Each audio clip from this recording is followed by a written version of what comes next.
चिंचवाड पतसंस्थेत कैलासवासी आमण्णा ककडे यांना अभिवादन. चिंचवाड तालुका शिरोळ येथील कैलासवासी आमण्णा ककडे यांच्या 13व्या पुण्यस्मरणानिमित्त चिंचवाड नागरी बिगर शेती पतसंस्थेत अभिवादन करण्यात आले. संस्थेच्या कार्यालयात आयोजित कार्यक्रमात संचालक अशोक मादनाईक यांच्या हस्ते कैलासवासी ककडे यांच्या प्रतिमेचे पूजन करण्यात आले.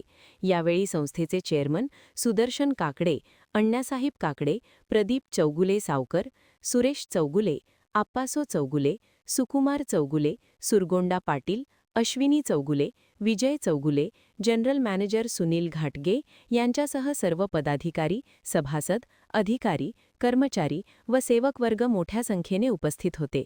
याप्रसंगी मान्यवरांनी कैलासवासी आमण्णा ककडे यांच्या दूरदृष्टी, कर्तृत्व आणि सहकार क्षेत्रातील योगदानाचा गौरव केला. ग्रामीण भागातील नागरिकांना आर्थिक बळ देण्यासाठी त्यांनी पतसंस्थेच्या माध्यमातून केलेले कार्य प्रेरणादायी असल्याचे वक्त्यांनी नमूद केले. महान कार्य न्यूजसाठी कृष्णात हेगाणा, चिंचवाड.